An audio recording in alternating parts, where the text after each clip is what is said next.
It's my feel-good breakfast show. Welcome back. You're live with your Feel Good Breakfast Show as we delve into a little rugger right now. Of course, the Springboks, they need the win in the second test against the British and Irish Lions when they meet at Cape Town Stadium again this coming Saturday. The Lions, of course, leading the series 1-0 after their 22-17 victory over South Africa last weekend.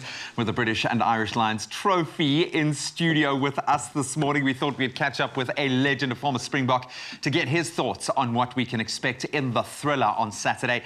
Zane Kirchner earned 31 test caps and represented the Boks at the 2015 World Cup. He's won 2 Super Rugby titles and 1 Currie Cup with the Bulls. He must be pretty pleased with how they're going this season. And he joins us now via video call. Zane, a very good morning. How are you doing, my friend? Hey, good morning. Thanks for having me. Good morning, South Africa. Good morning, South. Buddy, I always feel in these trying times that I've got to do a check-in first. So I've got to ask, how are you during this crazy time, not only in South Africa, but across the globe? How have you been faring, man?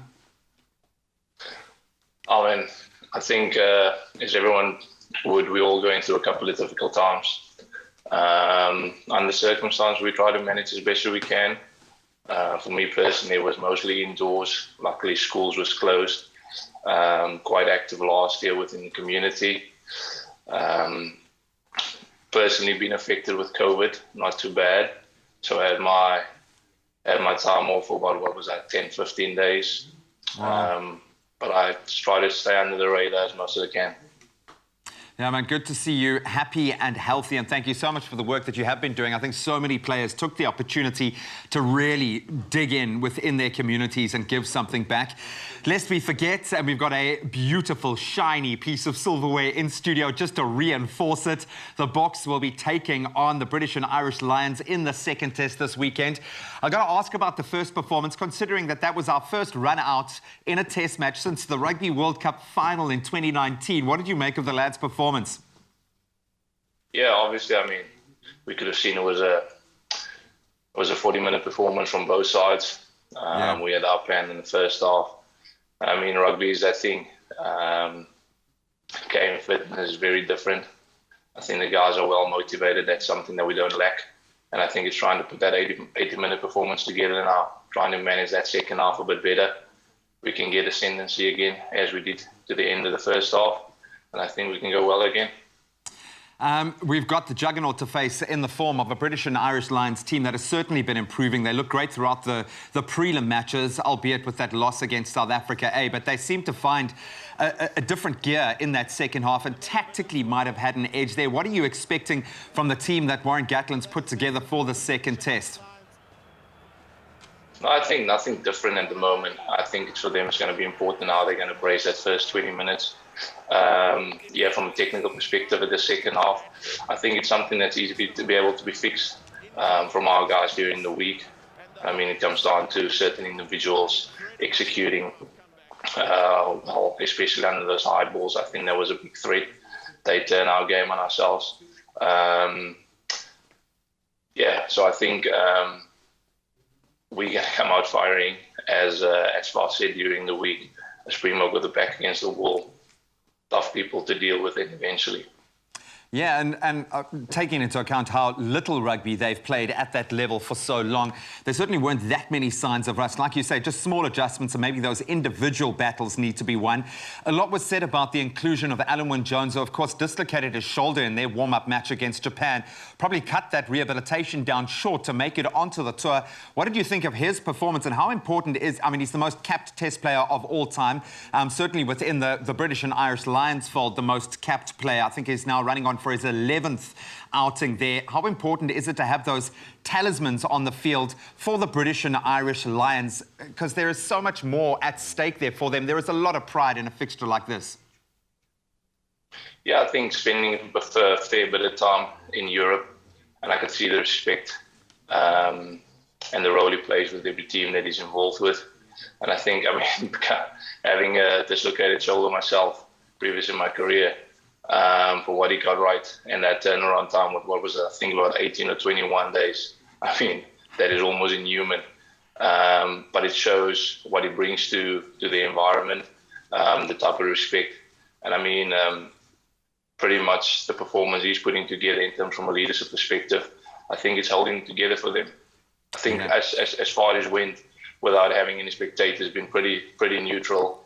But it's quite exciting to see, and knowing that some of the pubs and stuff has been open for the weekend. So I think we're definitely going to be seeing a lot of South African spirit, and hopefully the boys can catch on to that, and that will grant them a bit more extra motivation. Yep, there's going to be a vibe in South Africa, and of course aided by the fact that we've got this beautiful piece of silverware and 2 beautiful bodyguards there as well. Gentlemen, thank you so much for bringing this gorgeous piece of silverware into studio this morning. Reinforces just how important, what is at stake here. It's not every year that a tour like this rolls around, and of course we have an opportunity to see it live here in South Africa. Zane, stick around. We're going to talk a little bit of Currie Cup in just a moment. I'm sure you're really pleased with how the Bulls have been performing this year. We're going to talk more rugby in just a moment. Stick around. Right now, though, let's get a little active. It's my feel-good breakfast show. Welcome back. You are still live with Expresso as we continue to talk sports and, of course, honing in on a little rugby at the moment. And Zane Kirchner now joins us again this morning. We've chatted a little bit about the British and Irish Lions tour, a must-win fixture for the Springboks after losing the first encounter. That second match, in fact, all matches playing out at Cape Town Stadium. But we're going to look at the flip side of the rugby coin at the moment. We've been treated to a brilliant domestic season. And Zane, as a Currie Cup winner, as someone who's played over 100 times for the Bulls and won a couple of Super Rugby trophies along the way, you must be incredibly happy with how the Bulls have been playing and what Jake is doing in that camp. Yeah, I mean, it's evident. If you guys throw Jake's name into anything, it shows his influence and in organizations and environments that he gets his hands on. And I think he's pretty simplified it, and he found a way out to win. So I think he's got it, and he's quite good with how he gets everybody to buy into his bigger picture. That's quite exciting. Yeah, definitely a player's coach, and clearly something is clicking. You saw that against South Africa, and they carried that performance forward last weekend. Up against Western Province, what do you make of that prospect? Province a little bit hot and cold at the moment, but they showed a lot of promise, certainly attacking prowess in their last outing. Yeah, I think North-South Derby is always something to get excited with. I remember my first days when I was over at the Bulls. That was one of the biggest fixtures on the during the year. So I think this is not going to be anything short of that. Quite exciting to see how things will evolve, especially back in Cape Town, coming back to sea level. Buddy, I've got to ask you this. Obviously, there's been a huge amount of focus on what it means to don both the British and Irish Lions colours, but also the green and gold for something as prestigious as a tournament like this. But I'm going to ask you just about what it feels like to be a Bok. How did it feel to you putting on that green and gold? Can you remember? Do you still relive those moments? Yeah, I think those moments are unreal. I think it's everything that you ever dream about. Every bit of hard work that you've ever put in. And then, I mean, a lot of hope and a lot of luck. And then to see everything come together.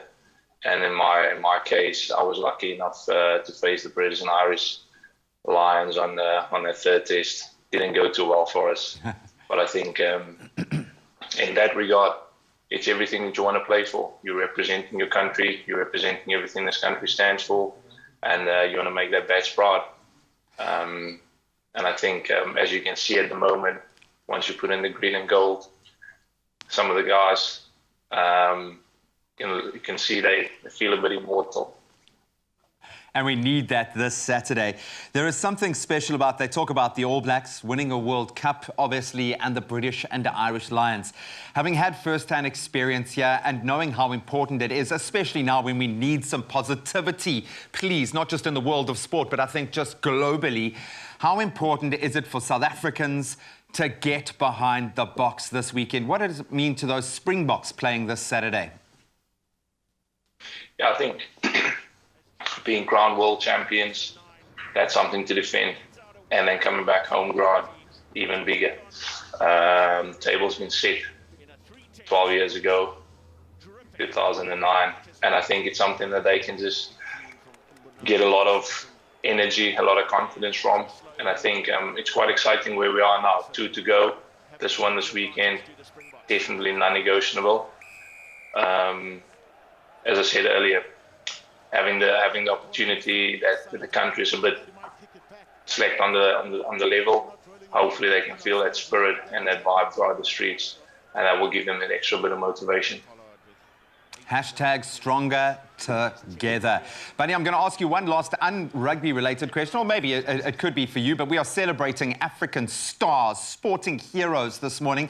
If you could sit down and have lunch with any African sporting star throughout history, who would that be?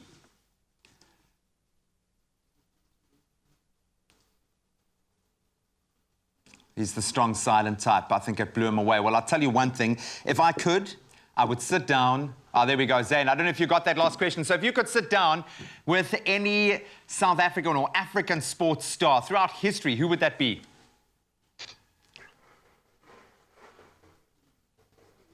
Wow, difficult. Very difficult choice.